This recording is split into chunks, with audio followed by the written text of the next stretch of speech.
আবারও প্রয়োজন হলে নতুন করে আন্দোলনের মাধ্যমে এই দেশ ফ্যাসিবাদ মুক্ত, ফ্যাসিবাদের ষড়যন্ত্র মুক্ত, ভারতীয় দালাল মুক্ত করে এদেশকে নতুনভাবে স্বাধীন করবে। পিলখানার হত্যাকাণ্ড এবং শাপলা চত্বর 47 এবং 18 কোটা সংস্কার আন্দোলন বিষয়গুলো এই ঘোষণাপত্রে সংযুক্ত করতে হবে, না হলে আমরা আপনাদের সকল বিষয় দেখার পরে আমরা রাস্তায় নামতে বাধ্য হব। আমরা অত্যন্ত ভারাক্রান্ত হৃদয় নিয়ে আজকের এই সংবাদ সম্মেলনে হাজির হয়েছি যে বাংলাদেশের অন্তর্বর্তীকালীন সরকারের মাননীয় প্রধান উপদেষ্টা বিগত 5ই আগস্ট একটি ঘোষণাপত্র পাঠ করেছেন, যেখানে ইতিহাসকে বিকৃতি করা হয়েছে, ইতিহাসকে অস্বীকার করা হয়েছে। আমরা দেশের সচেতন নাগরিক হিসেবে, ইতিহাসের অংশীজন হিসেবে আমরা এই ইতিহাস বিকৃতিকে কোনো অবস্থাতে সহ্য করতে পারিনি, ইতিহাসকে অস্বীকার করাকে আমরা সহ্য করতে পারিনি। এই জন্য আমরা এখানে দাঁড়িয়েছি। প্রিয় সাংবাদিক বন্ধুগণ, এখানে পিলখানার হত্যাকে অস্বীকার করা হয়েছে, 2013 সালের শাপলা চত্বরের গণহত্যাকে অস্বীকার করা হয়েছে, কোটা বিরোধী আন্দোলনকে অস্বীকার করা হয়েছে, নিরাপদ সড়ক আন্দোলনকে অস্বীকার করা হয়েছে, 21 সালের মোদী বিরোধী আন্দোলনকে অস্বীকার করা হয়েছে। সর্বশেষ 1947 সালে যদি পাকিস্তান স্বাধীন না হতো, আমার এই বাংলাদেশ কোনোদিন স্বাধীন হতে পারত না, সেই ঐতিহাসিক 47কে অস্বীকার করা হয়েছে। সুতরাং ইতিহাস বিকৃতির এই আয়োজন আমরা কোনো অবস্থাতে মেনে নিতে পারি না। আমরা লক্ষ্য করছি এই ঘোষণাপত্র প্রণয়নে আওয়ামী ষড়যন্ত্র এবং ভারতীয় ইন্ধন রয়েছে। আমরা এই চক্রান্তের বিরুদ্ধে অন্তর্বর্তীকালীন সরকারের ভিতরে যারা কাপটি মেরে বসে আওয়ামী চক্রান্ত বাস্তবায়ন করছেন, তাদের বিরুদ্ধে দেশবাসীকে সোচ্চার হওয়ার আহ্বান জানাচ্ছি। সংগ্রামী উপস্থিতি, আমরা সরকারের কাছে দাবি করছি, এই জুলাই বিপ্লবে আপনারা কয়জনের জুলাই আন্দোলনে আপনারা অংশগ্রহণ করেছেন? এই সরকারের উপদেষ্টা মণ্ডলীর মধ্যে অনেকে জুলাই বিপ্লবকে লালন করেন না। সুতরাং তাদের কাছ থেকে কোনোদিন মান্দার কাছ থেকে আম আশা করা যায় না। যাদের ভিতরে জুলাই চেতনা নাই, তারা কোনোদিন জুলাই বিপ্লবের এই গণহত্যাকে তারা স্বীকার করতে চায় না। দ্বিতীয় নম্বর কথা হলো,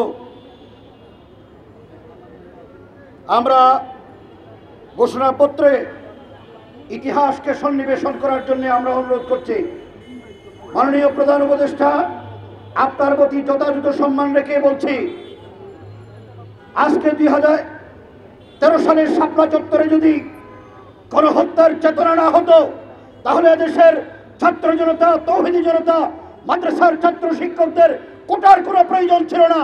কিন্তু তারা শাপলা চত্বরের চেতনা নিয়ে নিজের দেশকে রক্ষার জন্য, ফ্যাসিবাদী শাসনকে এদেশ থেকে মূলোৎপাটন করার জন্য, ভারতীয় রেজিমকে দেশকে দূর করার জন্য তারা ময়দানে ঝাঁপিয়ে পড়েছেন।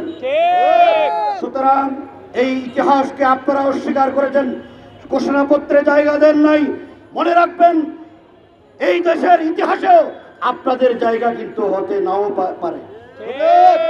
এই জন্য আপনাদের কাছে আমাদের অনুরোধ, শাপলা চত্বরের গণহত্যার ইতিহাস, 21 সালে মোদী বিরোধী আন্দোলনের ইতিহাস, কোটা সংস্কার আন্দোলনের ইতিহাস, নিরাপদ সড়ক আন্দোলনের ইতিহাস এবং পিলখানার গণহত্যার ইতিহাস ঘোষণাপত্রে নতুনভাবে সংযোজন করতে হবে।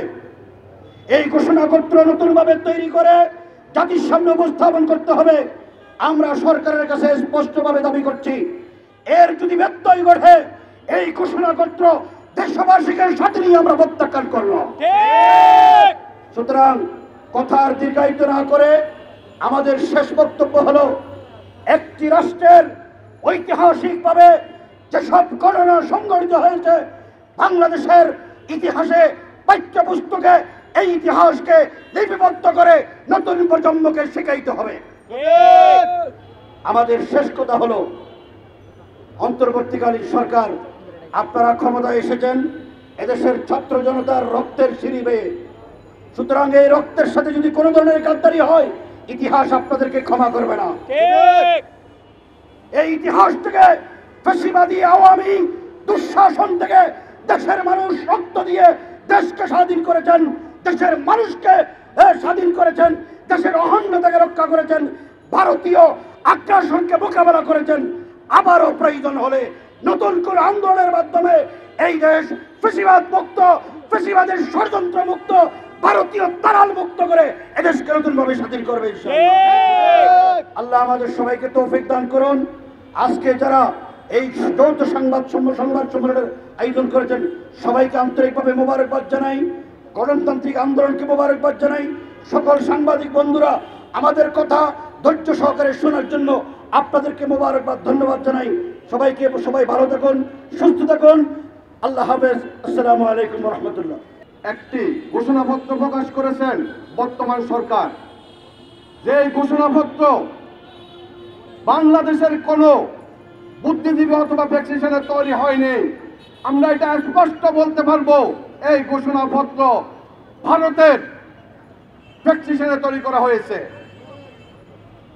যদি এই ঘোষণাপত্র বাংলাদেশে তৈরি করা হতেন তাহলে সর্বপ্রথম এই ঘোষণাপত্রে পিলখানার হত্যাকাণ্ড এবং 2013 সালে রাতের আধারে হাজার হাজার আলেম হত্যা করেছেন শাপলা চত্বরে, এই দুইটা বিষয় সর্বপ্রথম এটাতে সংযুক্ত থাকতেন। প্রিয় ভাইয়েরা, 2009 সালে পিলখানাতে একটা পরিকল্পিত হত্যাকাণ্ড ঘটেছিল।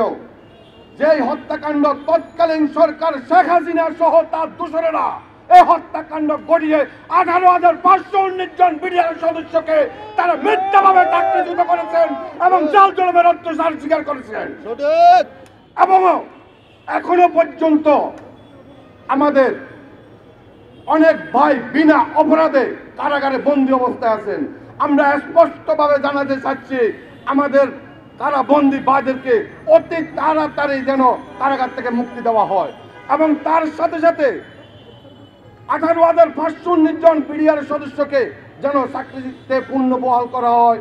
এই বিষয়গুলো সম্পূর্ণ ঘোষণাপত্রে আসতে হবে।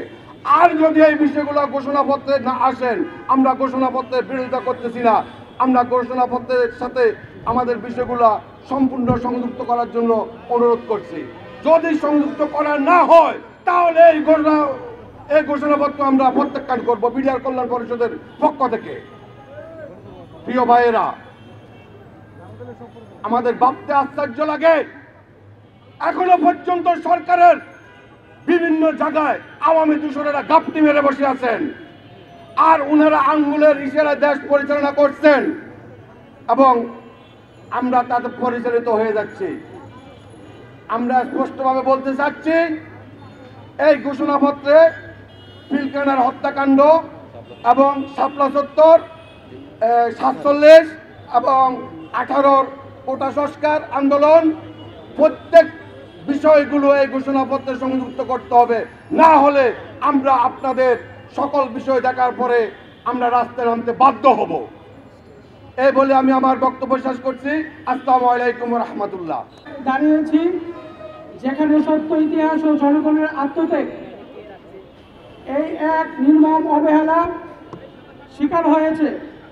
সম্প্রতি ঘোষিত জুলাই ঘোষণাপত্র আমাদের জাতীয় ইতিহাসের গুরুত্বপূর্ণ অধ্যায়গুলোকে অপেক্ষা করে এমন এক বিবরণ তৈরি করেছে যা সত্য বিকৃত করার পাশাপাশি শহীদদের অবমাননা।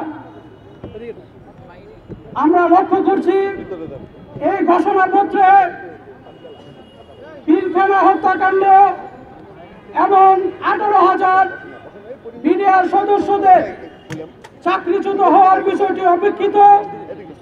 শাপলার গণহত্যা, যেখানে হাজার হাজার নিরীহ আলেম এবং ধর্মপ্রাণ মানুষের বিষয় অপেক্ষিত।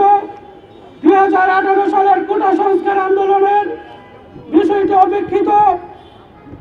2018 সালের নিরাপদ সড়ক আন্দোলন এর বিষয়টি অপেক্ষিত, যেখানে আমাদের তরুণ তরুণীরা প্রাণ দিয়েছে। এসব আন্দোলনের কোনো নামমাত্র উল্লেখ নেই। এমনকি 1947 সালের দেশভাগ ও রাজনৈতিক প্রেক্ষাপট, যা আমাদের রাষ্ট্র গঠনের প্রথম পদক্ষেপ সেটিও ইচ্ছাকৃতভাবে বাধ্য হয়েছে। বন্ধুগণ, এগুলো কেবল ইতিহাস নয়, এগুলো রক্তের ঋণ, আমাদের অস্তিত্বের অংশ। এগুলো বাধ্য মানে জাতির তার অতীত থেকে বিচ্ছিন্ন করা। এটা ভুল নয়, এটা অপরাধ। কারণ ইতিহাস মুছে ফেলা মানে জাতিকে অন্ধকারের দিকে ঠেলে দেওয়া। আমরা সন্দেহ করি এই ঘোষণাপত্রে তৈরির পিছনে একটি রাজনৈতিক প্রক্রিয়া কাজ করেছে, যা জুলাই অভ্যুত্থানকে শুধুমাত্র একটি দলীয় সম্পদ বানাতে চায়, যেখানে স্বাধীন চিন্তা শক্তি, বহুমতের ইতিহাস ও জনগণের অংশগ্রহণের জায়গা থাকে না। আমাদের স্পষ্ট বার্তা ঘোষণা করতে বিডিআর গণহত্যা 18,519 জন বিডিআর সদস্যের বিষয়টি 2013 সালের শাপলা গণহত্যা, 2018 সালের কোটা সংস্কার আন্দোলন, 2018 সালের নিরাপদ সড়ক আন্দোলন এবং 1947 সালের দেশভাগের ইতিহাস অবিলম্বে অন্তর্ভুক্ত করতে হবে। ঘোষণাপত্র প্রণয়নে জনগণের অংশগ্রহণ নিশ্চিত করতে হবে। এটি একতরফা রাজনৈতিক দলিল না হয় প্রকৃত জাতীয় ঐক্যের দলিল হওয়া আবশ্যকীয়। 3, শহীদদের প্রতি অবমাননা, ইতিহাস বিকৃতি, দায় নিরূপণ করতে হবে। সাংবাদিক বন্ধুগণ, আমরা বিশ্বাস করি যে ইতিহাস সত্য, যে ইতিহাস সত্য নয়, সেই ইতিহাস জাতিকে মুক্তি দিতে পারে না। যে ঘোষণাপত্র শহীদদের নাম মুছে দেয়, সেটি কখনোই জনগণের দলিল হতে পারে না। বাংলাদেশ গণতান্ত্রিক আন্দোলন সহ পিলখানা হত্যাকাণ্ডের ন্যায় বিচার মনে করে এই 4টি গণদাবি অবিলম্বে জুলাই ঘোষণাপত্রে একত্রিত করে জুলাই ঘোষণাপত্র সংশোধন করে জনগণের সামনে দিতে হবে। এখানে আমার সংক্ষিপ্ত বক্তব্য শেষ। আসসালামু আলাইকুম ওয়া রাহমাতুল্লাহ।